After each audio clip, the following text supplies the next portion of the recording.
Hello friends, कैसे हैं आप सभी। मैं हूं विश्वजीत और आप सभी का स्वागत है आपके अपने यूट्यूब चैनल मैथ पंडित पे। तो दोस्तों, जैसा कि हमारा ये सेशन चल रहा था मॉडर्न हिस्ट्री का और हम इसमें डिस्कस कर रहे थे आधुनिक भारत के कुछ टॉपिक। और आज जो हम नया टॉपिक स्टार्ट करने जा रहे हैं दोस्तों, वो है हमारा ब्रिटिश भारत का सीमावर्ती देशों के साथ संबंध। ठीक है, क्योंकि देखिए क्या है, हर व्यक्ति का एक पड़ोसी होता था। ठीक है ना, चाहे वो कोई भी समय रहा हो, हर समय से किसी न किसी राज्य का एक पड़ोसी रहा था। ठीक है, लेकिन जब अंग्रेज हमारे यहाँ आए तो उन्होंने क्या किया, पूरे भारत को एक सूत्रों में पिरोया। ठीक है, उसके बाद जो है पूरे भारत की जो सीमाएं थी कुछ देशों के साथ मिलती थी, जो आज के देशों के साथ उस समय कुछ ऐसे देश थे जो सेम थे, लेकिन कुछ देश उस समय थे ही नहीं जो आज के डेट में है। ठीक है ना, जैसे कि उस समय पाकिस्तान और बांग्लादेश नहीं था। ये दो देश जो बहुत महत्वपूर्ण है भारत के साथ, जो सीमा साझा करते हैं, ये नहीं थे। ठीक है, तो उस समय आखिर देश कौन कौन से थे जो भारत के साथ सीमा साझा करते थे, जरा उनके बारे में हम चर्चा कर लेते हैं। यहाँ पे देखते हैं कौन कौन से देश यहाँ पे सीमा साझा करते थे। ठीक है, पहला था बर्मा। ठीक है, तो बर्मा क्या था, जो आज का म्यांमार है ना, वो उस समय का बर्मा था। ठीक है ना, तो बर्मा हो गया। दूसरा था आपका भूटान। ठीक है, भूटान भी सीमा साझा करता था भारत के साथ। ठीक है ना, और यहाँ पे था आपका नेपाल। ठीक है, नेपाल था। और आपका था यहाँ पे तिब्बत। ठीक है, तिब्बत था।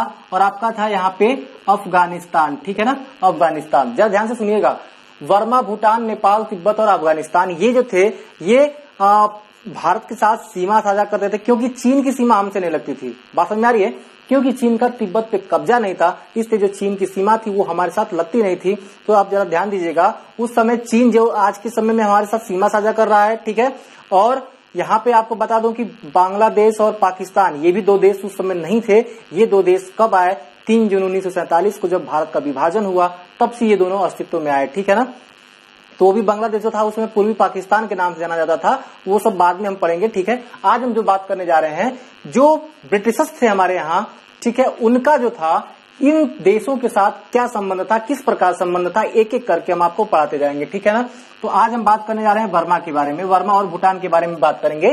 बाकी जो ये दो है ना, 3, इनके बारे में हम एक एक करके चर्चा करेंगे अगली वीडियो में। ठीक है, तो जरा देखिएगा, यहाँ पे आज हमारा जो सेशन चलने वाला है पूरा का पूरा बर्मा और भूटान पे चलेगा। ठीक है ना, जरा देखिए, भूटान के बारे में तो बहुत ज्यादा कुछ नहीं है, लेकिन बर्मा के बारे में आपको क्वेश्चन बहुत ज्यादा एग्जाम में पूछे जाते हैं। अगर आप मेंस लिखने जा रहे हैं तो कभी कभी वहां पे एक बार आपसे ये क्वेश्चन पूछा जा सकता है। क्योंकि देखिए क्या है ना, कि कोई भी प्रशासनिक या राजनीतिक जो भी आपसे प्रश्न पूछे जाएंगे, उसमें आपको अपने पड़ोसी देशों के साथ जो संबंध है आपके, वो भी वहां पे आपसे ड्रॉ करने के लिए दिया जाता है मेंस के अंदर। अगर आप यूपीएससी का मेंस लिख रहे हैं, पीसीएस का मेंस लिख रहे हैं। ठीक है ना, चलिए तो हम आज शुरू करते हैं आंग्ल बर्मा संबंध। ठीक है ना, और आंग्ल बर्मा संबंध में होता क्या है दोस्तों, देखिए क्या है कि जो बर्मा था, थोड़ा सा मैं आपको एक मैप ड्रॉ कर देता हूं। ठीक है ना, देखिए जरा, ये मान लीजिए ये आज का जो है ना भारत है। ठीक है ना, आज का जो है दोस्तों ये क्या है, भारत है। ठीक है, चलिए थोड़ा सा बस आप यहाँ पे एक बार देखते जाइएगा और आपको क्लियर हो जाएगा। ठीक है ना, चलिए ये हो गया आपका भूटान, ये हो गया आपका नेपाल हो जाएगा यहाँ से। ठीक है, और यहाँ जाने के बाद आपका लगभग, ठीक है, चलिए ये आपका भारत हो गया। अब जरा ध्यान से सुनिएगा, ये जो बांग्लादेश अभी हम अलग कर दिए है ना, वो बांग्लादेश पहले इसी में जुड़ा हुआ था। ठीक है ना, बांग्लादेश अलग नहीं था, ये बांग्लादेश जो था ना लगभग इसी में जुड़ा हुआ था। और जो है दोस्तों यहाँ से क्या है आपका म्यांमार। ठीक है ना, ये लगभग म्यांमार आपका था इधर। ठीक है, जरा मैं बस आपको ओवरव्यू दे रहा हूँ। ठीक है ना, बहुत ज्यादा नहीं। तो म्यांमार उस समय नहीं था, उस समय इसका नाम बर्मा था। क्या था, बर्मा था। ठीक है, बर्मा नाम था।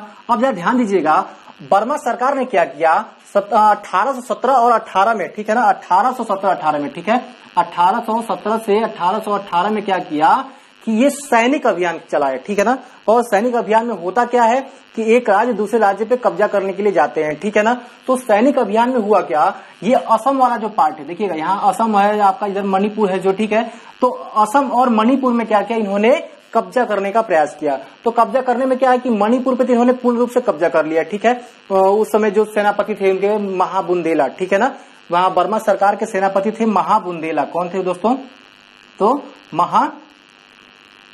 ठीक है ना, महाबुंदेला थे सेनापति बर्मा सरकार के। तो इनके नेतृत्व में जो सैनिक अभियान चल रहा था उसमें मणिपुर को इन्होंने क्या कर लिया, कब्जे में ले लिया। मणिपुर को कब्जे में लेने के बाद असम का जो था ऊपरी असम, उसको कब्जे में लेने का प्रयास किया। और उसके बाद क्या किया, जो असम का कछार राज्य था उन्हें भी ये क्या किया, अपने कब्जे में लेने का प्रयास किया। और अंग्रेजों के साथ इनकी भिड़ंत कब हुई, ठीक है ना। अंग्रेज कब इनसे क्रोधित हो गए, जब इन्होंने क्या किया, शाहपुरी द्वीप, यहाँ पे था शाहपुरी द्वीप, ठीक है ना, जो कि अभी बांग्लादेश में उपस्थित है। उस समय चूंकि भारत हमारा बांग्लादेश सभी एक ही था, इसलिए हम उसको भारत में कह सकते थे। तो शाहपुरी द्वीप, जरा ध्यान दीजिएगा यहाँ पे, क्या, तो शाहपुरी, ठीक है ना, द्वीप, ठीक है ना, शाहपुरी द्वीप। यहाँ देखिएगा ये जो शाहपुरी द्वीप है, इस पे जो है ना वो बर्मा सरकार ने क्या किया, बर्मा सरकार के जो सैनिक थे, सैनिक अभियान के द्वारा इस पे जो है शाहपुरी द्वीप पे उन्होंने कब्जा कर लिया और अंग्रेजों को भगा दिया, ठीक है ना। अब उस समय के कौन थे, उस समय के जो गवर्नर जनरल थे वो लॉर्ड एमहर्स्ट थे, ठीक है ना, लॉर्ड एमहर्स्ट थे। जरा ध्यान दीजिएगा, लॉर्ड एमहर्स्ट। एक बात बताइए, अगर मैं किसी भी देश को, चाहे कोई भी देश, उस देश की संप्रभुता पे अगर प्रहार करता है तो उस देश का जो भी शासक होता है दोस्तों, वो एक बार युद्ध की घोषणा जरूर कर देगा, ठीक है ना। इसीलिए क्या हुआ, जैसे बर्मा सरकार का जो सैनिक अभियान था वो शाहपुरी द्वीप पे अंग्रेजों का जब कब्जा हुआ, अंग्रेजों की शाहपुरी द्वीप पे जब उनका कब्जा हुआ, तो होता क्या है यहाँ पे, अब अंग्रेजों ने अपने संप्रभुता पे इसको खतरा माना और इसको चुनौती के रूप में लिया, ठीक है। अंग्रेजों ने अपनी संप्रभुता पे चुनौती समझा और क्या किया, इन्होंने युद्ध की घोषणा कर दी। और युद्ध की घोषणा कब होती है, 24 फरवरी 1824 को, ठीक है ना, 24 फरवरी 1824 को युद्ध की घोषणा कर दी। किसने, तो लॉर्ड एमहर्स्ट। देखिए क्या है ना, आपसे डायरेक्ट क्वेश्चन भी पूछा जा सकता है अगर आप पीसीएस वगैरह का एग्जाम देने जा रहे हैं, कोई भी एग्जाम देने जा रहे हैं, ठीक है ना, आपसे डायरेक्ट क्वेश्चन पूछा जाएगा कि प्रथम आंग्ल बर्मा युद्ध के गवर्नर जनरल कौन थे, ठीक है ना। तो आपको याद रखना है कि गवर्नर जनरल कौन थे, तो लॉर्ड एमहर्स्ट थे। इसमें मैंने आपको यहाँ पे लिख दिया है। तो इन्होंने 24 फरवरी 1824 ईस्वी को युद्ध की घोषणा कर दी, ठीक है। जब युद्ध की घोषणा कर दी ना, अब होता क्या है दोस्तों, जरा देखिएगा यहाँ पे, अब जो है युद्ध की घोषणा तो इन्होंने कर दी। इन्होंने क्या किया कि ये जो भी युद्ध लड़ते थे ना, रणनीति के साथ लड़ते थे, ठीक है ना। ऐसा नहीं कि कहीं भी गए अपना युद्ध स्टार्ट कर दिया, नहीं, रणनीति क्या थी इनकी, यहां से, ठीक है, यहां सीधे एक उत्तर पूर्वी राज्यों के साथ, ठीक है ना, उत्तर पूर्वी राज्यों के साथ क्या क्या एक सेना भेजते हैं, ठीक है ना। और दूसरा जो है एक यहाँ पे सेना भेजते हैं, ठीक है ना, यहां से, ठीक है। किसके नेतृत्व में भेजते हैं, तो आर्चिबाल्ड कैंपबेल के नेतृत्व में समुद्र के रास्ते एक सेना को भेजते हैं, ठीक है ना। तो देखिएगा जरा यहाँ पे, अब क्या है कि जो सेनापति महाबुंदेला था वो क्या करता है कि यहाँ पे आने के बाद एक सैनिक टुकड़ी को तो हरा देता है, ठीक है ना। जो उत्तर पूर्वी राज्यों से जो सैनिक टुकड़ी गई थी उसको ये हरा देता है महाबुंदेला, ठीक है, सेनापति। लेकिन वो चूक इसी पे कर गया, क्योंकि देखिए अंग्रेज जानता था, अंग्रेज जो भी थे वहां पे वो जानते थे कि अगर हम एक ओर से सेना भेजेंगे तो किसी ओर से क्या करेगा, हमला हमारे साथ युद्ध करेगा। लेकिन अगर दूसरे ओर से अगर भी सेना पहुंच जाती है वो क्या करेगी, वो बढ़त बना रखेगी, ठीक है ना। तो यहाँ पे होता क्या है कि महाबुंदेला ने इस सैनिक टुकड़ी को हरा दिया, लेकिन यहाँ से जो कैंपबेल गया था ना नेतृत्व लेके अपनी सेना को, वो क्या करता है, यहाँ पे रंगून था, ठीक है ना, नीचे म्यांमार में क्या था, रंगून था, क्या, रंगून, ठीक है, रंगून था। रंगून पे जाके इसने कब्जा कर लिया, ठीक है। अब जैसे ही रंगून पे कब्जा किया, वैसे क्या हुआ कि अब यहाँ महाबुंदेला जो है पीछे लौटने का प्रयास किया, लेकिन इसी समय क्या हुआ, महाबुंदेला को ये लोग यहाँ पे मार देते हैं, ठीक है ना। मारने के बाद क्या होता है, रंगून से आगे बढ़ करके प्रोम था, रंगून से आगे क्या था, प्रोम था आपका, ठीक है। तो इस प्रोम पे भी क्या होता है कि कब्जा हो जाता है, किसका कब्जा हो जाता है, तो कैंपबेल जाकर प्रोम पे भी कब्जा कर लेता है। लेकिन यहीं पे क्या होता है ना, अब आ जाती है, आप देखते देखिए क्या है कि बर्मा शासकों ने देखा कि अब हमारी स्थिति थोड़ी सी गंभीर होती जा रही है, इसलिए अब अंग्रेजों के साथ संधि कर लेना चाहिए, ठीक है ना। अब अंग्रेजों के साथ जब संधि होती है तो संधि का नाम है यानडूब, ठीक है ना, क्योंकि ये संधि यानडूब में होती है, बर्मा में यानडूब में होती है, इसलिए इसको कहते हैं यानडूब की संधि। कब हुई थी, 24 फरवरी 1826 को।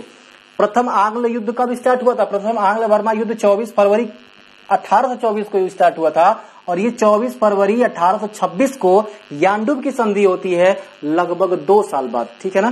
पूरे के पूरे 2 साल पूरे जैसे होते हैं वैसे क्या हो जाता है, यानडूब की संधि होती है। और इस यानडूब की संधि में होता क्या है, जरा देखिएगा क्या क्या शर्तें थी वो हम देख लेते हैं यहाँ पे।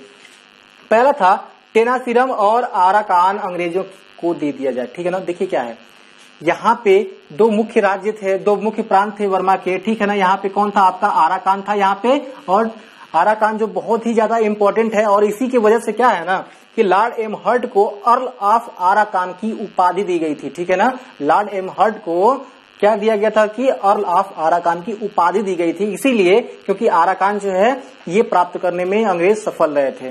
दूसरी बात क्या थी कि जो मणिपुर पे अधिकार हो चुका था सैनिक अभियान के तहत, उसको भी यहाँ पे क्या किया गया, स्वतंत्र मान लिया गया, ठीक है ना। दूसरा था असम और कछार के राज्य जो मैंने आपको बताया यहाँ पे कब्जा था, उसको भी वो स्वतंत्र कर दिए, ठीक है ना। और वर्मा सरकार ने 1 करोड़ रुपए क्षतिपूर्ति भी दी। युद्ध की जो क्षतिपूर्ति थी, जो भी अंग्रेजों का क्षति हुआ था उस समय, यही तो देखिए यहाँ पे अंग्रेज करते क्या थे, आपसे युद्ध भी करते थे और जीतने के बाद आप ही से पूरा युद्ध का खर्चा भी ले लेते थे, ठीक है। तो उनकी जो अर्थव्यवस्था पे था ये असर नहीं जाता था, इसलिए ये लंबे समय तक भारत पे राज करने में सफल रहे, ठीक है ना। यानी 1 करोड़ रुपए की क्या किया इन्होंने, क्षतिपूर्ति भी दे दी और एक अंग्रेजी रेजिडेंट रखना इनके लिए अनिवार्य होगा, यानी कि ये लोग एक अंग्रेजी रेजिडेंट रखेंगे, ठीक है ना। ये थी यांडू के शर्ती के 4 से 5 शर्तें थी, ठीक है ना।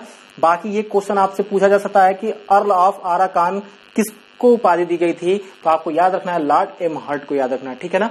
अब चलते हैं द्वितीय वर्मा युद्ध, आखिर इसकी शुरुआत कैसी होती है द्वितीय वर्मा युद्ध की, ठीक है ना। तो आपको बताना चाहूंगा कि लगभग 1848 में, ठीक है ना, कब 1848 में दोस्तों, लिखते जाइएगा, मैं बार बार कहता हूं कि पेपर पेन लेके बैठिएगा, वहां पे लिखते जाइएगा सारा चीज जो भी मैं फैक्ट आपको बताता हूं, ठीक है। तो 1848 ईस्वी में क्या होता है कि governor general Lord Dalhousie Bharat आते हैं, ठीक है ना। लॉर्ड डलहौजी गवर्नर जनरल बनकर के 1848 में भारत आता है। और जब भारत आता है 1848 में, तो उसी समय क्या होता है कि दोस्तों जो म्यांमार के अंदर जो अंग्रेजी व्यापारी थे, क्योंकि देखिए कोई युद्ध ऐसे तो शुरुआत नहीं होता है, कुछ न कुछ उसके साथ होता है। तो यहाँ पे जो घटना घटी थी, जो अंग्रेज व्यापारी थे उन्हें जो था वर्मा के अंदर जो है बहुत ज्यादा हड़काया जाता था, क्योंकि देखिए जो नया शासक आया वो यांडूबी की संधि से क्या था, खुश नहीं था, ठीक है ना। जो भी किसी भी देश के ऊपर अगर आप मानजनक संधि होती है तो उसके आने वाले जो नए शासक हैं या फिर वहां की जो जनता है वो उसके खिलाफ रहती है। यही कारण था जर्मनी में, ठीक है ना, हिटलर का उदय भी जर्मनी में इसी कारणों से हुआ था, ठीक है ना। तो उसकी बात हम आगे करेंगे, ठीक है, जब हम विश्व इतिहास आपको पढ़ाएंगे तो वहां पे उस चीज को मैं बताऊंगा, ठीक है ना। यहाँ पे भी क्या होता है दोस्तों, यहाँ पे भी जो नया शासक आता है वो भी क्या करता है, अंग्रेजों के जो व्यापारी थे, वहां पे अंग्रेज व्यापारी थे, उनको वो परेशान करना स्टार्ट करता है। अब क्या होता है कि यही जो थोड़ा सा इनको यहाँ पे क्लू मिल जाता है, ठीक है ना। अंग्रेजों को बस एक छोटा सा तो कारण चाहिए युद्ध करने का, क्योंकि जैसे ही कारण आपको मिला वो युद्ध करेंगे और आपका राज्य हड़प लेंगे, ठीक है ना। ये इनकी हड़प नीति थी, ठीक है। अब देखिए क्या है, अब ये अंग्रेज व्यापारी आकर के लॉर्ड डलहौजी से ये सब सारी शिकायत करते हैं, पत्र लिख करके भैया ये चीजें हो रही है हमारे साथ, ठीक है ना, ये लोग बहुत परेशान कर रहे हैं। तो अब क्या होता है ना कि गवर्नर जनरल लॉर्ड डलहौजी ने वहां के शासक को कहा कि भैया आप जो है अच्छे से व्यवहार करिए और आप जो है माफी मांगिए, ठीक है ना।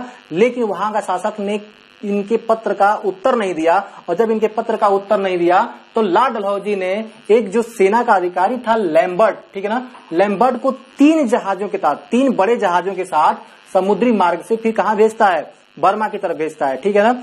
और जैसे ही ये बर्मा की तरफ ये चलता है ना लैम्बर्ट, तैसे ही बर्मा सरकार स्थिति को देखते हुए अब वो संभालने का प्रयास करती है और कहती ठीक है मैं आपकी शर्तों को मान रहा हूं, ठीक है ना। और आपके शर्तों को मानने के बाद क्या करता है कि रंगून में एक गवर्नर की नियुक्ति कर देता है और बाकी जो भी लॉर्ड डलहौजी ने शर्तें रखी थी उसको वो मान लेता है, ठीक है ना। लेकिन जो लैम्बर्ट था ना वो पहुंच जाता है और जो गवर्नर बनाए गए थे रंगून के उनसे इनको मिलने नहीं दिया जाता है, ठीक है।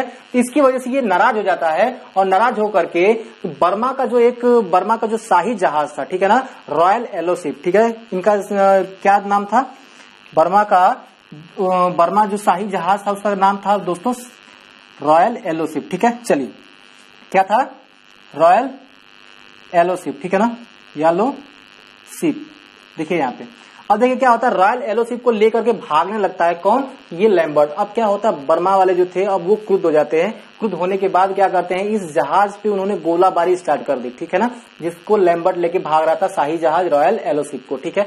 अब यहाँ पे जरा ध्यान दीजिएगा, यही कारण था द्वितीय आंग्ल बर्मा युद्ध की स्टार्टिंग का, ठीक है ना। और जैसे ही रॉयल एलोशिप पे क्या हुआ, आक्रमण हुआ, तो उसमें बैठा कौन था, लैम्बर्ट। इसलिए नाराज कौन हो गया, लॉर्ड डलहौजी, क्योंकि लॉर्ड डलहौजी को लगा कि यार मैंने जो सेना भेजी थी शांति संधि के लिए, तुमने उस पर हमला कर दिया, तो क्या अंग्रेज चुप बैठने वाले थे, ऐसा नहीं था। तो लॉर्ड डलहौजी ने भी क्या किया ना, कहा कि चलो ठीक है, तुमको एक मौका देते हैं कि भैया तुम फिर से माफी मांग लो कि नहीं हमसे गलती हुई है, और जो क्या है इसके ऊपर तुम बमबारी किए हो उसके एवज में तुम्हें 12,000 पाउंड, कितना 12,000 पाउंड की क्या है आपको राशि चुकानी पड़ेगी। 12,000 पाउंड की आपको राशि चुकानी पड़ेगी क्षतिपूर्ति के रूप में। देखिएगा जरा यहाँ पे, जहाज लेके भागे इसका क्षतिपूर्ति भी यही दें, ठीक है ना। अब देखिए क्या है यहाँ पे जो है, अब यहाँ का जो शासक था वो भी कह रहा कि भैया आप तो नहीं मानने वाले हैं, तुम्हारी एक बात माना मैंने, और मानने के बाद तुम मेरा जहाजी लेके भागने लगे, लेकिन अब तुम्हारी बात नहीं मानेंगे, ठीक है। अब यहाँ से स्टार्ट हो जाता है द्वितीय बर्मा युद्ध, और वो स्टार्ट कब होता है देखिएगा यहाँ पे 1852 में, जरा ध्यान सुनिएगा। पहला बर्मा युद्ध कब स्टार्ट होता है तो 24 फरवरी 1824 को, और यहाँ पे ये 1852 में क्या होता है कि द्वितीय बर्मा युद्ध स्टार्ट हो जाता है, ठीक है, याद रखिएगा। और तीसरा जो युद्ध था बर्मा युद्ध वो 1885 में हुआ था, कांग्रेस के स्थापना के वर्ष में, ठीक है ना। तो जब देखिएगा यहाँ पे 1852 में क्या होता है, युद्ध की शुरुआत हो जाती है। युद्ध की जब शुरुआत होती है तो यहाँ पे क्या है, अब देखिएगा जरा, मैंने आपको यहाँ पे लिख भी दिया है 1852 में युद्ध की शुरुआत। देखिए जनरल जो था वहां पे, जो सेना का जो जनरल था वो गार्डविन था, और गार्डविन को क्या किया, बर्मा अभियान पे भेजा गया बहुत सारे जहाजों के साथ और 5,800 सैनिक लेकर के, ठीक है ना, 5,800 सैनिक लेकर के, और प्लस कई जंगी जहाज हैं, ठीक है ना, जंगी जहाजें, ठीक है ना। जंगी जहाजों के साथ क्या हुआ कि इसको भेजा गया बर्मा अभियान पे। अब देखिए ये जैसे बर्मा अभियान में पहुंचा, इसने क्या किया, रंगून पे, प्रोम पे ये सब अधिकार कर लिए, ठीक है ना। और खुद 1852 में लॉर्ड डलहौजी जाकर के प्रोम तक अधिकार कर चुके थे, ठीक है ना, प्रोम और पीगू तक। लेकिन प्रोम और पीगू तक अधिकार करने के बाद यहाँ पे बिना किसी संधि के क्या हुआ कि द्वितीय आंग्ल बर्मा युद्ध को यहाँ पे समाप्त कर दिया गया, ठीक है ना। और जैसे ही द्वितीय आंग्ल बर्मा युद्ध समाप्त होता है ये लोग फिर से वापस आ जाते हैं, ठीक है। अब देखिए होता क्या है, अब स्टार्ट हो जाएगा हमारा तीसरा आंग्ल बर्मा युद्ध, ठीक है। तीसरा आंग्ल बर्मा युद्ध के बारे में पढ़ेंगे, ठीक है। पहला और दूसरे के बारे में हमने बता दिया आपको, जो भी इंपॉर्टेंट चीजें थी इसके बारे में बहुत ज्यादा आपको नहीं जानना है, बस एक कहानी आप अपने दिमाग में क्रिएट करिए, और जब भी आपके सामने आंसर आए तो उसको लिखने का प्रयत्न करिएगा 2-4 फैक्ट को लेकर के, ठीक है ना। अब हम बात करते हैं तृतीय आंग्ल बर्मा युद्ध में। उस समय गवर्नर जनरल कौन थे, तो गवर्नर जनरल थे लॉर्ड डफरिन, ठीक है ना, लॉर्ड डफरिन था। देखिएगा जरा ध्यान से यहाँ पे, और ये युद्ध की जब शुरुआत होती है मैंने आपको बताया वो 1885 के अंदर होती है। लेकिन इस युद्ध की शुरुआत का कारण क्या था, क्योंकि मैंने बताया कोई भी युद्ध ऐसे शुरुआत नहीं हो जाता है, ठीक है। तो इस युद्ध की जो शुरुआत थी वो ये थी कि वर्मा का जो शासक था वो थीबो बन चुका था, और थीबो जो था वो अंग्रेजों से बहुत ज्यादा दुश्मनी करता था, क्योंकि 2 युद्ध जो है अंग्रेजों के खिलाफ ऑलरेडी वो लड़ चुका था और हार चुका था, अपमानजनक संधि झेल चुके थे वो लोग। इसलिए जो थीबो था वो अंग्रेजों को पसंद नहीं करते थे, इसलिए इनका जो रिश्ता है वो 1876 से बिगड़ना स्टार्ट हो जाता है दोस्तों, ठीक है ना। कब से, 1876 से इनका जो रिश्ता है वो बिगड़ना स्टार्ट हो जाता है, 1876 से, ठीक है। अब क्या होता है कि जब रिश्ता बिगड़ना स्टार्ट हो जाता है तब अंग्रेजों को लगता है कि जो हमारे वहां पे रेजिडेंट हैं उनको वहां पे खतरा हो सकता है इससे, इसलिए 1878 में उसको वापस बुला लिया जाता है। अंग्रेजी रेजिडेंट जो वहां पे रखने के लिए यांडू की संधि, जरा याद रखिए, अंग्रेजी रेजिडेंट रखना स्वीकारा था उन्होंने, ठीक है ना। और जब वहां पे इस शासक के साथ जब अनबन शुरू हुई तो क्या अंग्रेजों ने चालाकी की कि तुरंत 1878 के अंदर अपना रेजिडेंट वहां से वापस बुला लिया, ठीक है ना। अब जैसे अंग्रेजों ने अपना रेजिडेंट वापस बुला लिया, अब ये क्या करते थे, देखिए क्या है कि दुश्मन का दुश्मन जो है अपना दोस्त होता है, ठीक है ना। इसलिए अंग्रेजों का उस समय जो दुश्मन था वो फ्रांस था, ठीक है ना। और फ्रांस को क्या कर लिया इन्होंने, 1885 के अंदर उत्तरी बर्मा के साथ फ्रांस से संधि करवा दी, ठीक है ना। जो ये उत्तरी बर्मा था ना यहाँ पे, ये फ्रांस के साथ संधि कर ली, और यहाँ पे एक फ्रांस का एजेंट यहाँ पे रखवा दिया, कब, 1885 में, ठीक है। अब देखिए यहाँ पे इसे जो है अंग्रेजों ने क्या किया, अपने अपमान के रूप में लिया, ठीक है ना। अपने अपमान के रूप में लेने के साथ ही क्या कर दिया कि लॉर्ड डफरिन ने 1885 ईस्वी के अंदर युद्ध की घोषणा कर दी, ठीक है ना, युद्ध की घोषणा कर दी। और युद्ध की जब घोषणा होती दोस्तों तो क्या होता है कि जो भी ये सैनिक भेजता है, इस सैनिक के साथ वो करता क्या है कि पूरे बर्मा पे इस बार क्या होता है कि वो पूरा कब्जा कर लेता है। अब देखिए क्या है, पहले दूसरे युद्ध में पूरे बर्मा पे कब्जा नहीं हो रहा था, बार बार जो है छोड़ दिया जा रहा था, यहाँ तक रंगून तक जाने के बाद, प्रोम तक जाने के बाद, पीगू तक जाने के बाद, ठीक है ना। और क्या है कि पूरे, अब ये क्या करता है ना, जो लॉर्ड डफरिन था वो पूरे समुद्री इलाके से लेकर के जितना भी पूरा बर्मा था उन सब पे ये कब्जा कर लेता है, ठीक है ना। अब कब्जा करने के बाद क्या हुआ कि जब वहां का शासक ही नहीं रहेगा इसने ये सोचा कि जब वहां के शासकों को मैं हटा दूंगा और जब हमारा राज्य वहां पे चलने लगेगा तो बार बार ये जो युद्ध की जो नौबत आती है वो नहीं रहेगा। तो इसलिए क्या होता है कि लॉर्ड डफरी ने वहां पे एक उपराज्यपाल नियुक्त कर दिया। क्या नियुक्त कर दिया? उपराज्यपाल, ठीक है ना, उपराज्यपाल की नियुक्ति कर दी वहां पे, जो कि वहां का शासन चलाएगा पूरे वर्मा का, ठीक है ना। और वर्मा को जीतने के बाद उसकी राजधानी रंगून बना दी, ठीक है ना, रंगून, यानी कि अंग्रेजों ने वर्मा को जीतने के बाद क्या कर दी, उसकी राजधानी जो थी वो रंगून बना दी, ठीक है ना। रंगून यहाँ पे था, जो मैं बताया था ना कि ये निचले इलाके में रंगून था, ठीक है। तो वहां पे इसकी राजधानी होगी वर्मा की। बात समझ में आई? तो पूरा का पूरा जो आपको कहानी है वर्मा के साथ जो अंग्रेजों का संबंध क्रिएट हुआ था उसको मैंने आपको बता दिया। और भूटान के संबंध में बहुत ही छोटा सा चीज है यहाँ पे, याद रखिएगा, क्योंकि क्या है ना कि भूटान जो था आपका लगभग यहाँ पे था, भूटान में कुछ नहीं है, इसलिए मैं आपको बस थोड़ा सा मैं बता दे रहा हूँ। ये आपका भूटान था, ठीक है ना। अब जो है ना, जब पूरा बर्मा पे अंग्रेजों ने अधिकार कर लिया तब यहाँ से जो है चीन की जो यहाँ पे सीमा है वो अब बर्मा से मिलना स्टार्ट हो गया, यानी कि अंग्रेज ब्रिटिश भारत से मिलना स्टार्ट हो जाती है चीन की सीमा वर्मा को जीतने के बाद, ठीक है ना।